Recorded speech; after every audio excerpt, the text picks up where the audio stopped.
What if Tensura, the 8th Primordial? Author, 1010-100. When Haru of the Minamoto dies standing after a heroic effort during the Genpei War, he is reincarnated in the world of that time. I got reincarnated as a slime. As a demon? In the Underworld? As a bottom feeder?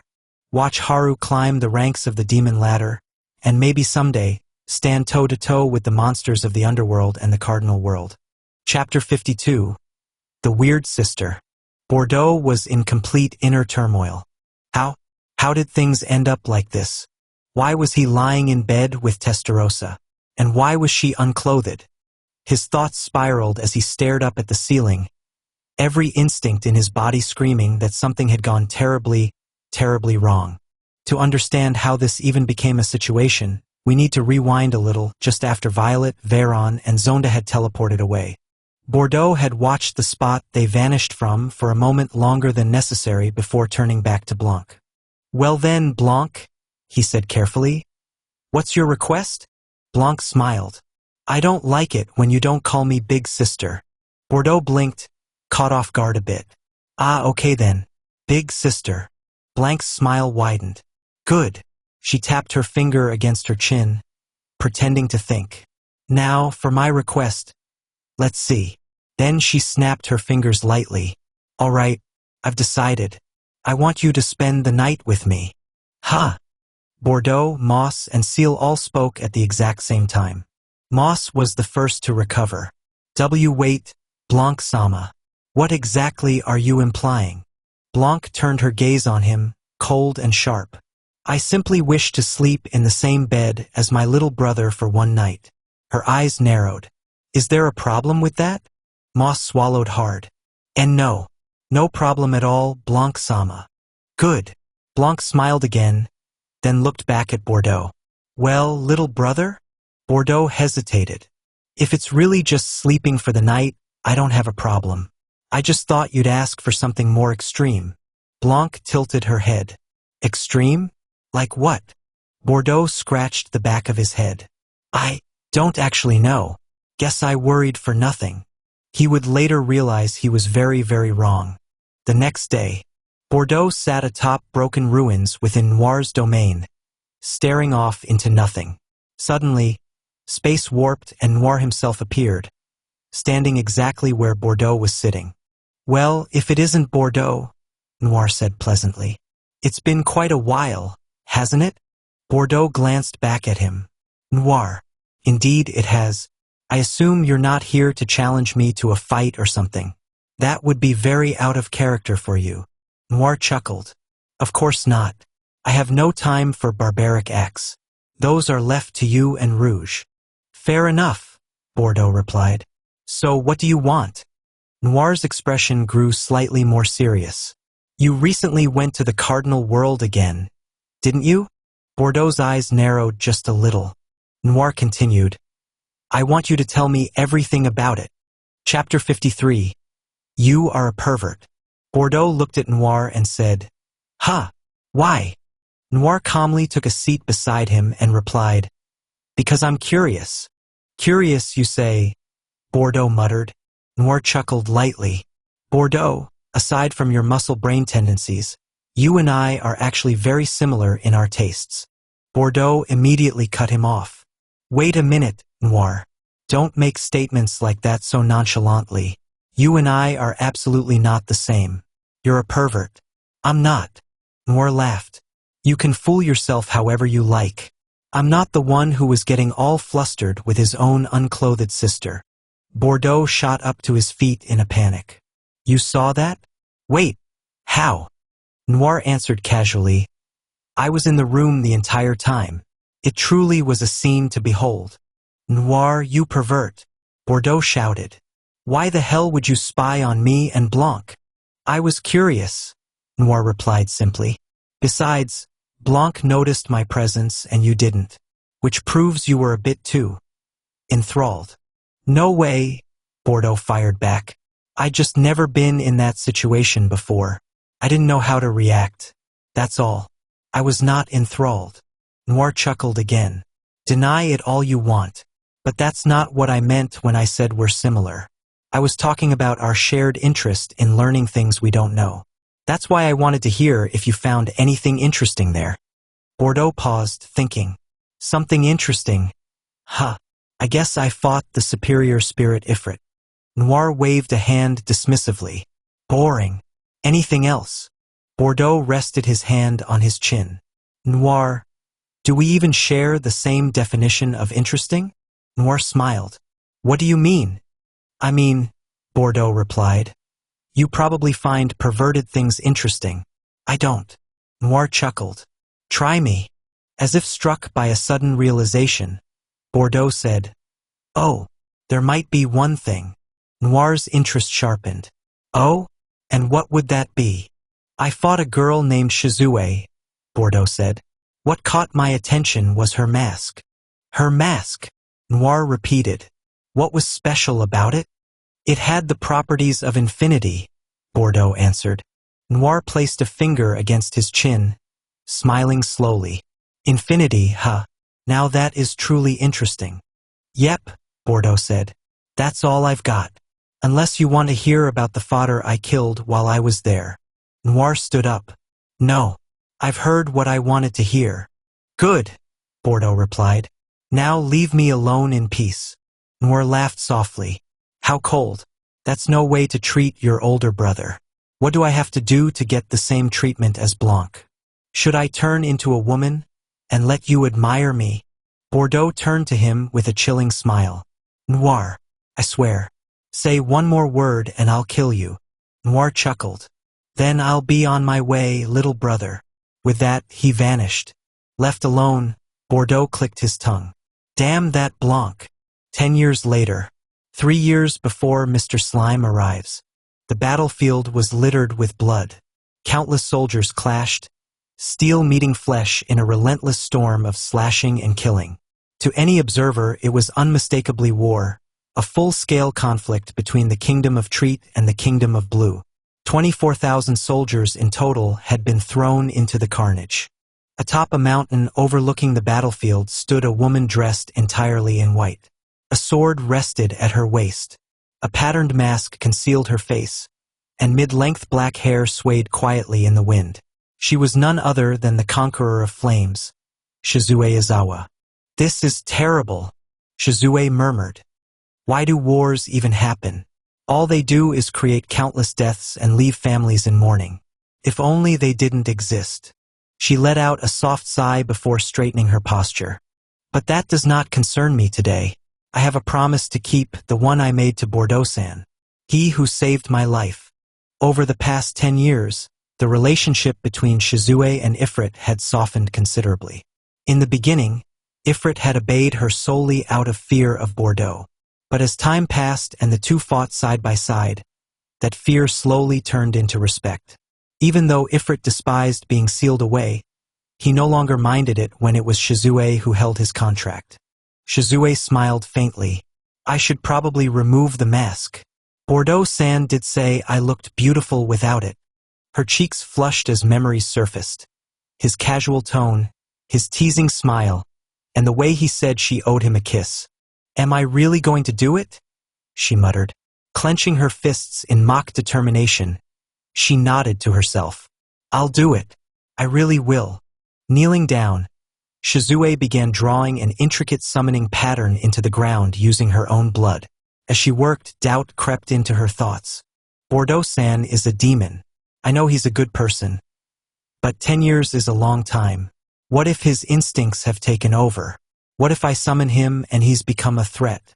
What if he threatens to destroy the world? Would I have the power to stop him? Would I even want to? Just then, a voice echoed within her mind. Put such thoughts away. It was Ifrit. There is no way in hell I'm fighting that monster. Shizue blinked. Ifrit, it's been 10 years and you're still afraid of Bordeaux-san? Ifrit responded without hesitation. In 10 years, he's most likely grown even stronger. Besides, even if we fought him together, our chances of winning wouldn't even reach 1%. Shizue froze. Do you really have that little confidence in me, Ifrit? Yes, Ifrit responded. The blunt answer left Shizue utterly speechless. She stared down at the completed summoning circle, the wind carrying the distant screams of war up the mountainside. And for the first time in years, doubt truly took hold. Chapter 54, Bordeaux's Fetish.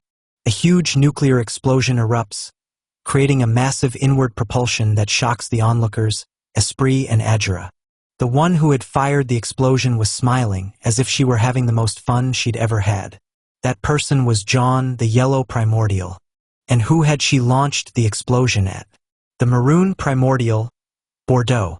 As the smoke clears, Bordeaux is standing there completely intact, wearing an irritated smile. "John," he says, "is that supposed to be a low-level nuclear magic spell?" John clicks her tongue in annoyance when she sees him still in one piece. "You're still alive?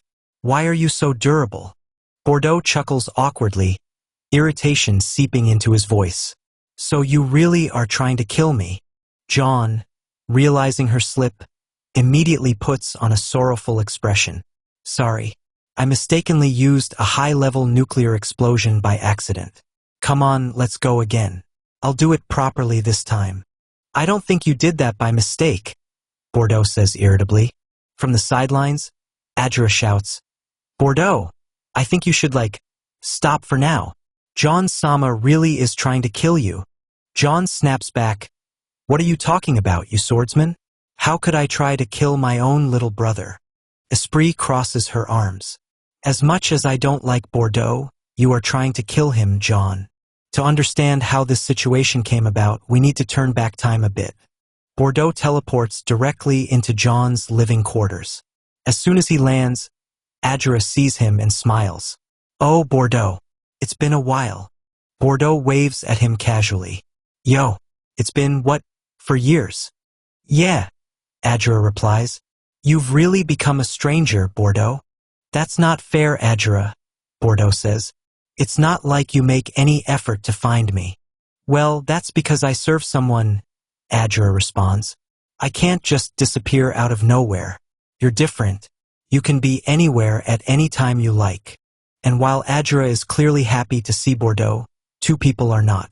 Those being Esprit and John. Esprit glares at Adjura. "Swordsman, you're still buddy-buddy with this demon? Are you even loyal to John?" Adjura looks at her in confusion. "What does me being friends with Bordeaux have anything to do with my loyalty to John-sama?"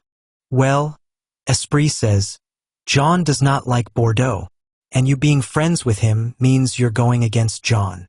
Bordeaux cuts in. "Huh? John has never said she doesn't like me." Esprit turns to him with irritation. "She doesn't need to state it. It's evident. And who gave you the right to speak to me?" Bordeaux chuckles. "Who gave me the right to speak to you? I gave myself that right. Do you have a problem with that?" Esprit is about to clap back, when she suddenly remembers the beating Bordeaux once gave her. So she stops. Just then, John speaks up. "Bordeaux," she says flatly, "what do you want? If you're here to fight me, I'm really not in the mood." Bordeaux smiles and starts walking toward her. "Come on, John. I'm not such a brute that I'd want to fight a weakling." John's eyebrow twitches. "Huh? This is exactly why you and I don't get along. Who are you calling a weakling?" "That doesn't matter," Bordeaux replies casually. "I have a favor to ask." John scoffs.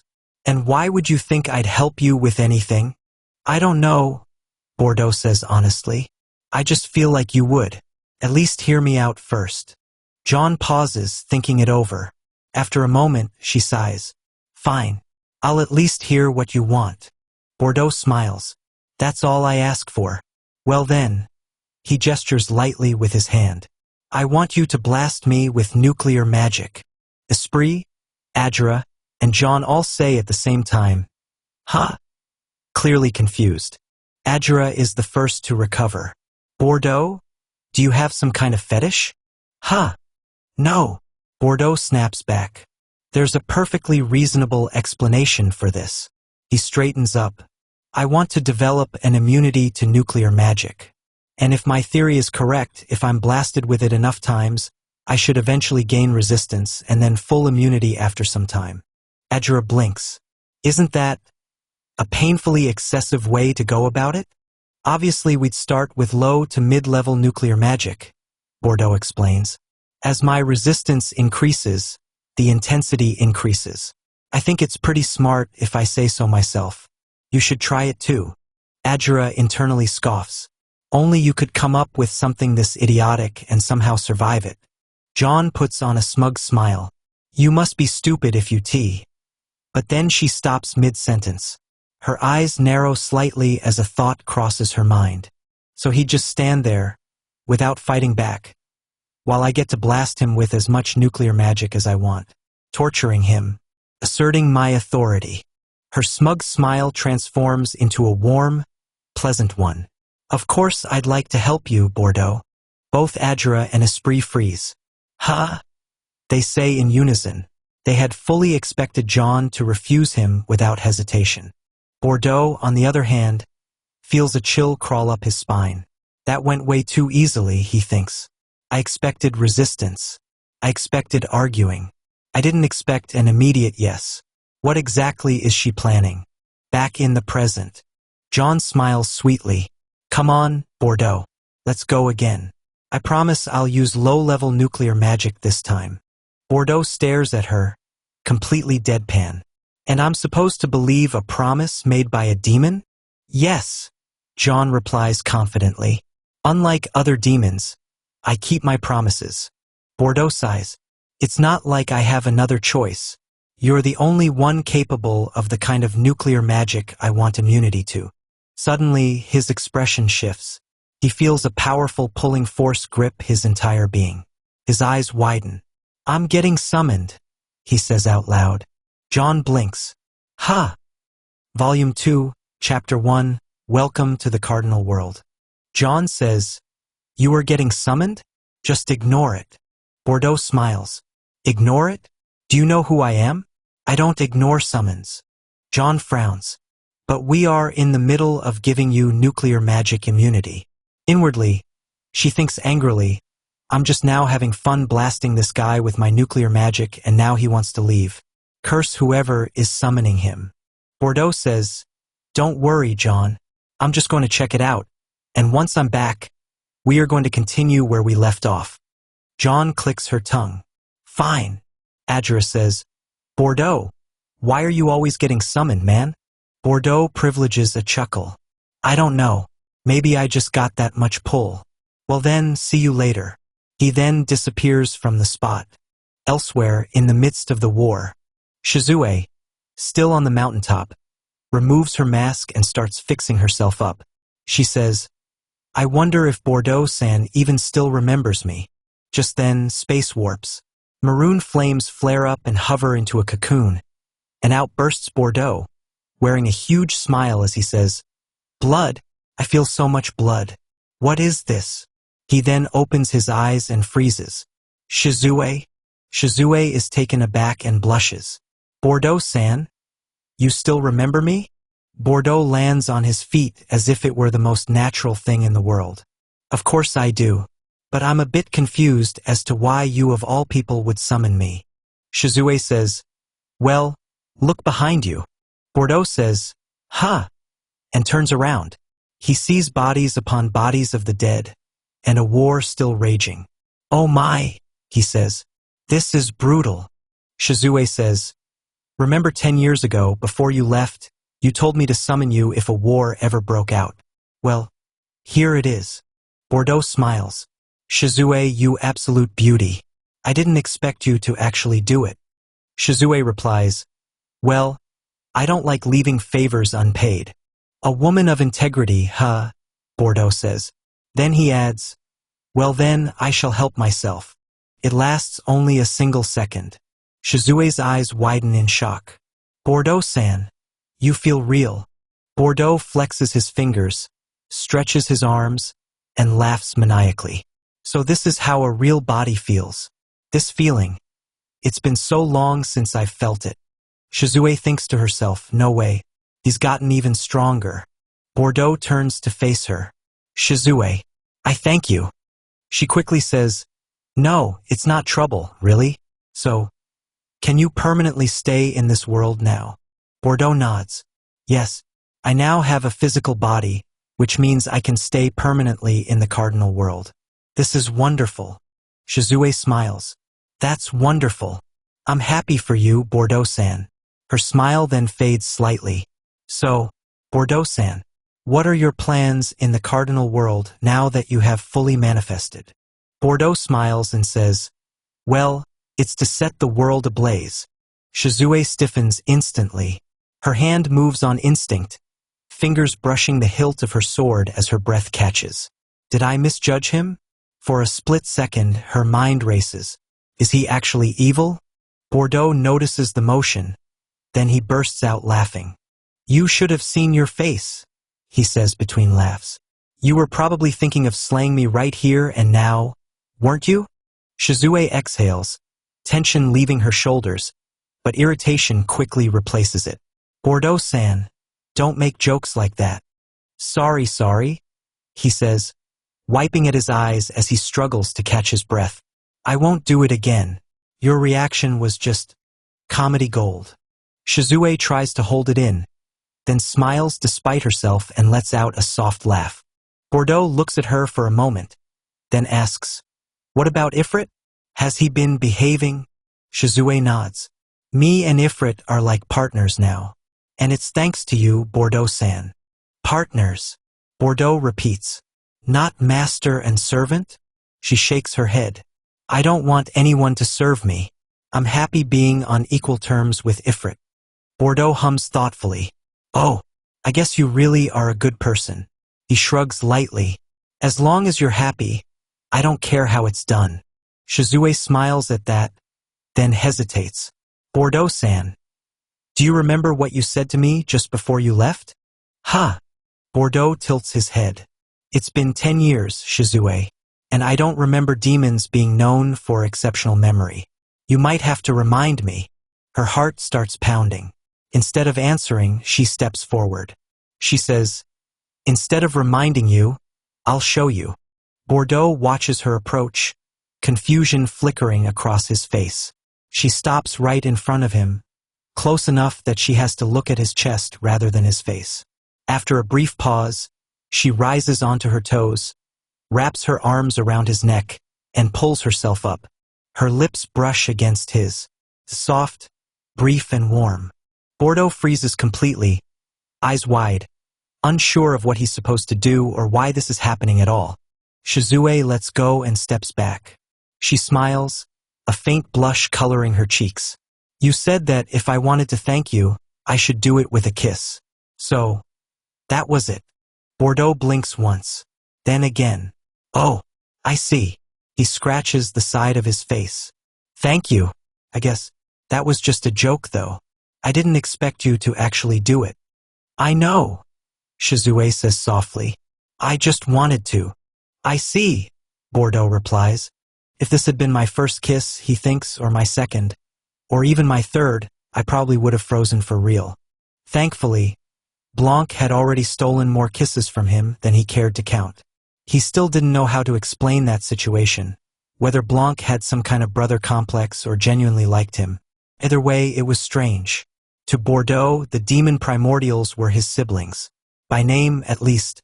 Demons weren't bound by blood the way humans were, but it still felt weird, especially with how touchy Blanc had become over the past 10 years. He just learned to ignore it. With Shizue, though, he wasn't worried. She might have feelings for him now, but that would all change when that overpowered slime appeared. Her future was already written.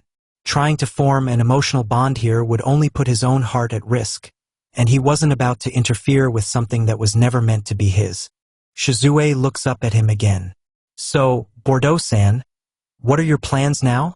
Bordeaux smiles, eyes glinting slightly. Oh, I have to visit a very specific dragon.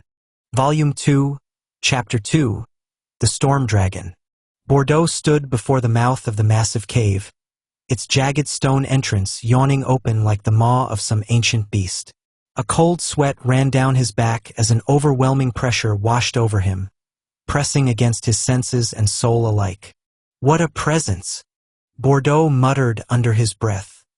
Even sealed, Veldora is still terrifying. The mana density alone was enough to crush most beings. It wasn't violent, but it was absolute. A reminder that something far beyond common monsters slept within. Then Bordeaux exhaled slowly. But then again, he continued, rolling his shoulders as the tension drained from his body. Since I've already seen what kind of person he is from the novels, he's not really as terrifying as he pretends to be.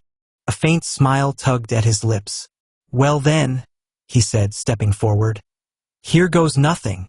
The cave swallowed him whole. Days passed, then weeks. The deeper Bordeaux walked, the stranger the environment became. The stone walls glittered faintly with magical or veins of crystal pulsing softly with mana. Rare herbs sprouted from cracks in the cavern floor, glowing faintly in shades of blue, red, and gold. Bordeaux slowed his pace, eyes sweeping across the surroundings. I really should get a dimension box skill or something, he muttered, resting a hand on his chin. Leaving all this behind feels like such a waste. Any one of these herbs could sell for a fortune in the Cardinal World. Even in the Underworld, they were valuable. And yet, Bordeaux continued onward, committing their locations to memory. Just then, a sudden blur of movement. A beetle monster burst from the shadows, its carapace gleaming like steel as it lunged straight for Bordeaux's head. Bordeaux reacted instantly. He shifted half a step to the side, the monster zooming past him as the air split with a sharp whoosh. A monster, huh? Bordeaux said calmly, a faint grin spreading across his face. I was wondering how long it would take you guys to show up. He twisted his torso and threw a single punch. The impact was absolute. The beetle monster exploded in a shower of shattered shell and dissipating mana, erased in an instant. Bordeaux blinked. Shit, he muttered. I put too much power into it. He clicked his tongue in annoyance. MMH. I wanted to copy its skills. He flexed his hand slowly. I really need to learn how to control my power better. With a sigh, he continued forward. The journey stretched on. Over the next 2 weeks, Bordeaux encountered monster after monster. A rank, B-rank, creatures that would terrify entire adventuring parties. Each one fell swiftly, sometimes with a punch, sometimes with a kick, sometimes with raw demonic pressure alone. With each victory, Soul Scholar activated, quietly copying their abilities into Bordeaux's growing arsenal. Finally, the air changed. The oppressive pressure sharpened, becoming focused and intentional. Bordeaux slowed, eyes narrowing. The cave ends soon, he murmured, which means I'm about to meet Veldora. I can sense it. Then, a voice thundered through the cavern. Who's there? The authority behind it was absolute. The stone trembled. The mana surged. Bordeaux's grin widened. There you are, Veldora, he said, walking forward without hesitation. The tunnel opened into a vast clearing. And there he was. A massive black dragon lay coiled at the center, ancient magic circles carved into the very air. His scales were like polished obsidian, his presence overwhelming even in restraint. Bordeaux stopped and looked up. Wow, he said honestly. He's huge. The dragon lowered his massive neck until one golden eye was level with Bordeaux. Who are you? The dragon demanded. And what are you doing here? Bordeaux met his gaze calmly. I'm Bordeaux, he said. A demon primordial. Veldora's eye widened slightly. A primordial? And what would someone like you be doing here? Bordeaux shrugged. I came to see you. Veldora the storm dragon.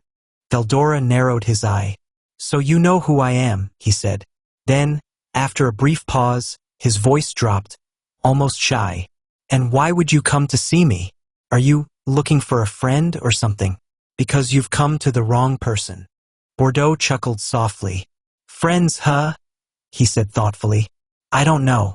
It's true that I currently only have 2 friends. I probably should expand my friend group. Veldora stared at him in silence. You, he said slowly. You said you're Bordeaux, right? Yes. Are you not frightened? Veldora asked. Even a little bit? I'm a true dragon, you know, and you seem extremely relaxed. Bordeaux smiled. No, he replied simply. I'm not scared at all, because you're sealed, and you can't do anything to me beyond that point. Veldora stared at him for a long time. Then he burst out laughing. Ha ha ha. Good answer. His laughter faded, replaced by a heavy sigh. I guess that's true, he said quietly. I've been sealed for over 300 years now. You're the first person I've seen in all that time. Bordeaux nodded. I know. After going on a rampage, you were sealed by a hero. He paused. 300 years of isolation must be incredibly painful. Veldora's expression softened. Yes, he said. You understand my pain. So boring here. All I do is sleep, and wake up just to sleep again. Bordeaux sighed. But Veldora, you brought this on yourself. Why were you so uncontrollable? Just going on random rampages. Veldora turned his head away, pouting like a scolded child. Well, I didn't know it'd be such a big deal, he muttered. I was just having fun. Bordeaux's eye twitched. Destroying an entire country is fun to you? Veldora turned back quickly. Don't act like you primordials are any better. You do the same thing. Bordeaux replied flatly. No, I don't. Veldora choked. Oh, I see. After a moment, he squinted. By the way, I've been trying to ignore this, but you're not a simple primordial demon, are you? Bordeaux stiffened internally. He figured it out? True dragons really are something else. He sighed. You're right. I'm actually a reincarnated demon. Veldora's eyes widened. Reincarnated? Yes, Bordeaux said. I died in another world and was reborn in the Underworld. Veldora went silent, deep in thought. That's rare, he finally said. People from other worlds coming here isn't uncommon, but that's usually through summoning. A soul traveling that far on its own is unimaginable. Bordeaux chuckled. So I'm kind of cool then, aren't I? Veldora pouted and said, when you can level a country with a single breath, then you're cool. Bordeaux scowled. That's not something you should be bragging about. He then sighed. Well, I got to see what kind of idiot the storm dragon actually is. I should probably get going. The words hit Veldora like a thunderbolt. Wait, he blurted out. You're leaving already? Bordeaux blinked. Well, yes. There's really nothing to do here as I've accomplished what I wanted to do. Veldora pouted, pressing his claws together. Can't you stay a bit longer? Bordeaux studied him for a long moment, then sighed. Veldora, don't worry. I know how to teleport. I can come back every day. Veldora's eyes lit up. Really? Really? Bordeaux said with a smile. I promise. He turned slightly. Besides, I need to start my investigation. Investigation? Veldora asked, clearly confused. Bordeaux smiled. Yes, my investigation into how to free you from your seal. I can't live knowing such a cool dude is sealed here.